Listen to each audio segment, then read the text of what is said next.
दोस्तों, हमारे देश के अंदर जितने भी घोटालेबाज हैं और जो लोग अपनी क्लीन चिट दिखाया करते थे कि हमने घोटाला नहीं किया है, अब उन तमाम लोगों को 2024 के चुनाव से पहले जेल जाना तय है।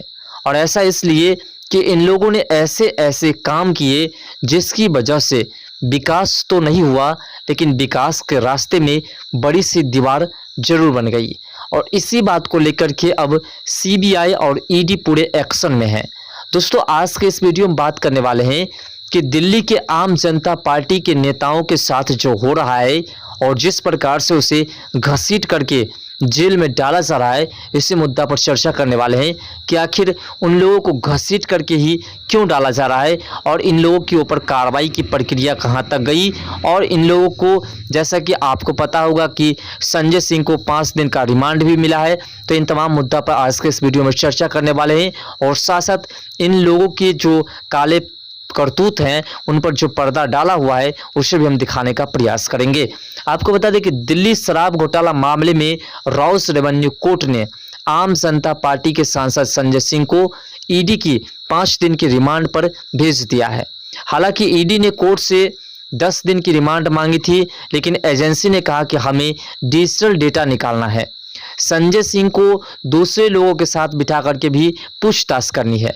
और संजय सिंह को मनी लॉन्ड्रिंग के मामले में जो है 4 अक्टूबर को गिरफ्तार किया गया था। ये बातें आपको पता होगा। और आपको बता दें कि इसमें अरविंद केजरीवाल यानी कि दिल्ली के मुख्यमंत्री, वो भी गिरफ्तार होने वाले हैं। उसके ऊपर भी कार्रवाई होगी। जैसा कि आपको पता है कि अरविंद केजरीवाल उस समय कहा करते थे, और जिस वक्त वह शपथ ग्रहण के लिए आए थे, उस वक्त वह मेट्रो से आए थे और कहे थे कि इसी प्रकार की हमारी जीवन रहेगी और इसी प्रकार से हम लोगों की भलाई करेंगे। लेकिन याद होगा आपको, 45 करोड़ रुपए अपने शीश महल को सजाने में लगाए थे। आखिर वो पैसा कहां से है आम जनता पार्टी के पास? ये तमाम बातें हैं और इसीलिए बहुत जल्द अरविंद केजरीवाल को भी गिरफ्तार किया जाएगा। बात करें बिहार की अगर, तो बिहार के भी घोटालेबाज जो है उनको भी गिरफ्तार किया जाएगा। जैसा कि आपको मनीष कश्यप ने भी बताया था कि किस प्रकार से चारा चोर किस प्रकार से घोटाला करवाते हैं, तो उसे भी जेल में डाला जाएगा। उधर सुप्रीम कोर्ट में दिल्ली के पूर्व डिप्टी सीएम मनीष सिसोदिया की जमानत याचिका पर सुनवाई के लिए अगली तारीख 12 अक्टूबर तय की गई है। जस्टिस संजीव खन्ना और जस्टिस अश्विनी भट्ट की बेंच ने ईडी से पूछा, सबूतों की कड़ी एक दूसरे से नहीं जुड़ रही है। आपकी दलीलें अनुमान पर आधारित है, जबकि यह सबूतों पर आधारित होना चाहिए। देखिए, सुप्रीम कोर्ट भी हमारे देश में 2 तरीके से चलते हैं। एक केसेस अभी देखिए घोटालेबाज, जिसको ईडी ने और सीबीआई ने स्पष्ट कर दिया कि ये लोग घोटाला किए हैं, लेकिन फिर भी सुप्रीम कोर्ट इस पर प्रश्न उठाते हैं। लेकिन जब बिहार की बारी थी और बिहार के एक सच्चे व्यक्ति जब सुप्रीम कोर्ट में अर्जी लगाते हैं, तो शायद उसकी अर्जी पर 4 तारीख दी जाती है और अंत तारीख में कहा जाता है कि हम तुम्हें सुप्रीम कोर्ट से राहत नहीं दे सकते हैं, इसके लिए तुम्हें हाई कोर्ट जानी पड़ेगी। बात तो आप समझ रहे किसकी हम कर रहे हैं। आगे बात करें तो ईडी की बेंच, अब ईडी से सवाल किया गया बेंच द्वारा कि आखिर सरकारी गवाह ये बनेंगे या नहीं। कारोबारी दिनेश अरोड़ा के बयान के अलावा सिसोदिया के खिलाफ सबूत कहाँ है? सिसोदिया को अगर पैसे मिले तो किसने दिया और यह उन तक कैसे पहुंचा? पैसे देने वाले बहुत सारे लोग हो सकते हैं, जरूरी नहीं कि यह शराब से जुड़ा हो। ऐसा सुप्रीम कोर्ट ने ईडी से पूछा है। संजय सिंह की गिरफ्तारी के विरोध में भी प्रदर्शन हुआ था। सत्येंद्र जैन और मनीष सिसोदिया के बाद संजय सिंह यानी आम जनता पार्टी के तीसरे बड़े नेता है जिन्हें केंद्रीय एजेंसी ने गिरफ्तार कर लिया है। अब बारी है अरविंद केजरीवाल की, जो मेन है। संजय सिंह की गिरफ्तारी के विरोध में आम आदमी पार्टी के नेताओं ने गुरुवार सुबह 11 बजे से भाजपा मुख्यालय पर प्रदर्शन दिया। पुलिस ने कई लोगों को हिरासत में भी ले लिया और उसके ऊपर भी अब कार्रवाई शुरू कर दी। लेकिन जिस प्रकार से हो रहा है, इस प्रकार से आप देखिए तो ये लोग सिर्फ लूटने का काम कर रहे थे और इसके ऊपर अब शिकंजा कसा जा रहा है, तो ये लोग रास्ता पर रास्ता ढूंढ रहे हैं। ईडी ने इसी साल जनवरी में अपनी चार्जशीट में संजय सिंह का नाम जोड़ा था। और जैसा कि आपको पता है कि लैंड फॉर जॉब स्कैम का मामला भी बिहार में चल रहा है। फिलहाल तो जमानत मिल चुका है लालू के पूरे परिवार को, लेकिन उसे भी जेल जाना तय है और वो भी बहुत जल्द जेल जाएंगे। 2024 के लोकसभा चुनाव से पहले देखिएगा जितने भी घोटालेबाज हैं उन तमाम लोगों को जेल के अंदर डाल देंगे। आपको बता दें कि शराब नीति घोटाले में आरोपी से सरकारी गवाह सिसोदिया ने भरोसा दिया कि दोबारा सरकार बनने पर रिश्तेदार नीति बनाते वक्त और दिल्ली के शराब कारोबारियों को रेस्टोरेंट मालिक के ख्याल रखा जाएगा और उसके हित में काम किया जाएगा। अरोड़ा ने पार्टी फंड में 82 लाख दिए और वह सीएम केजरीवाल से मिला। ईडी की चार्जशीट में नाम जोड़े जाने पर संजय सिंह ने काफी हंगामा मचाया था और इसी को लेकर के अरविंद केजरीवाल भी केंद्र सरकार को घेर रहे हैं और ईडी पर लगातार सवाल उठा रहे हैं। उन्होंने दावा किया कि ईडी ने उनका नाम गलती से जोड़ दिया है। इस पर ईडी ने जवाब दिया कि हमारी चार्जशीट में संजय सिंह का नाम 4 जगह लिखा गया है, इनमें 3 जगह नाम सही लिखा है, सिर्फ 1 जगह टाइपिंग की गलती हो गई थी। इसके बाद ईडी ने संजय सिंह को मीडिया में बयानबाजी न करने की सलाह दी क्योंकि मामला कोर्ट में लंबित है और 2 मई को ईडी की दूसरी सप्लीमेंट्री चार्जशीट जारी की गई थी। इसमें आपके राज्यसभा सांसद राघव चड्ढा का भी नाम सामने आया था। हालांकि उन्हें आरोपी नहीं बनाया गया लेकिन नाम उसका भी है और देखा जाए तो नाम अरविंद केजरीवाल का भी है। संजय सिंह की गिरफ्तारी के बाद दिल्ली के सीएम अरविंद केजरीवाल ने कहा कि ईमानदारी का रास्ता बहुत कठिन रास्ता होता है और इन लोगों ने हमें बदनाम करने की कोशिश की है। कहते हैं कि 100 करोड़ का घोटाला और 1000 से ज़्यादा रेड मार चुके हैं लेकिन अब तक एक चवन्नी तक नहीं मिली है, ऐसा अरविंद केजरीवाल का दावा है। लेकिन आपको बता दें कि ईडी ने ऐसे ऐसे सबूत निकाले हैं और इतने घोटालेबाज के यहाँ से घोटाले किए गए पैसे, धन दौलत, कई सारी चीज निकाले हैं जिसकी गणना नहीं की जा सकती है। केंद्र सरकार सिर से पैर तक भ्रष्टाचार में डूबी है, ऐसा अरविंद केजरीवाल कह रहे हैं। और अगर अरविंद केजरीवाल जी नहीं डूबे हैं तो 45 करोड़ के शीश महल को सजाने वाले अरविंद केजरीवाल जी पैसे कहां से आए, उसके ऊपर सीबीआई की जांच होनी चाहिए और जांच बहुत जल्द होगी। कल जब इसकी सरकार नहीं रहेगी, अरविंद केजरीवाल जी कह रहे हैं कि कल जब केंद्र में इसकी सरकार नहीं रहेगी बीजेपी की, इनके कारनामों की जांच की जाएगी और तब पता चलेगा कि इन्होंने कितना भ्रष्टाचार किया है।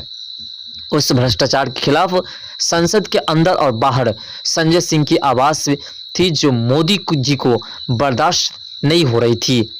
आपको बता दें कि जिस प्रकार से इन्होंने लगातार कारनामा किया, इसका मतलब आप समझ रहे हैं ये लोग लगातार केंद्र सरकार को टारगेट कर रहे हैं, लेकिन ये लोग जो कारनामा कर रहे हैं उस कारनामा को कतई माफ करने की बात नहीं है, इन लोगों को सिर्फ जेल में डालने की बात है।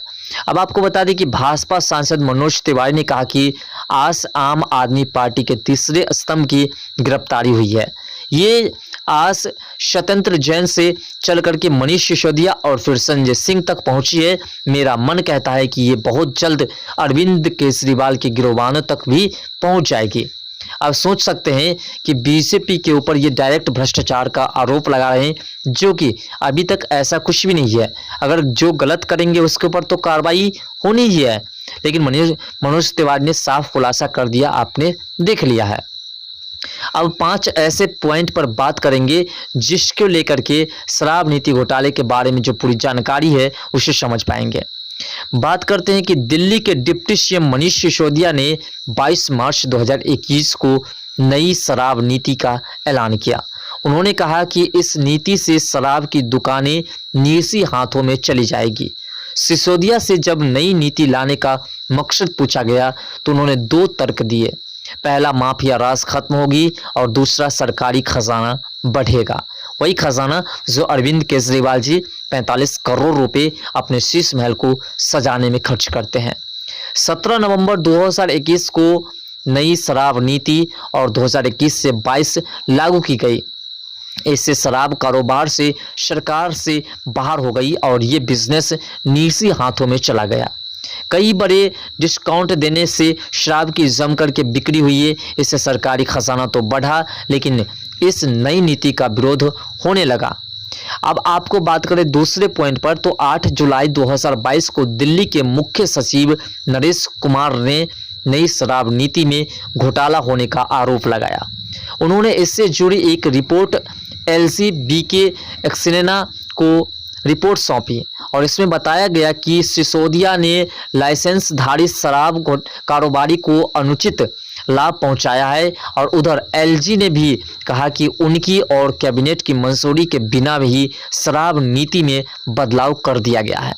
आप सोच सकते हैं कि ये लोग कितने राजनीति खेल रहे हैं। जिन लोगों के पास लाइसेंस था, जो लोग सरकारी कारोबारी के तहत जो लोग डाक लेकर के काम करते थे, उन लोगों को जो है पूरी तरह से ये लोग वंचित कर दिए और प्राइवेट लोगों के हाथ में शराब का ठेका दे दिया, जिसकी वजह से घोटाला बढ़ गई क्योंकि इन लोगों के पॉकेट में डायरेक्ट पैसा जाने लगा।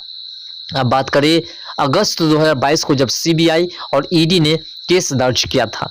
एलजी सक्सेना ने मुख्य सचिव की रिपोर्ट के आधार पर सीबीआई जांच की मांग की और 17 अगस्त 2022 को जांच एजेंसी ने केस दर्ज किया। इसमें मनीष सिसोदिया, 3 रिटायर्ड्स सरकारी अफसर्स और 9 बिजनेसमैन और 2 कंपनियों को आरोपी बनाया गया।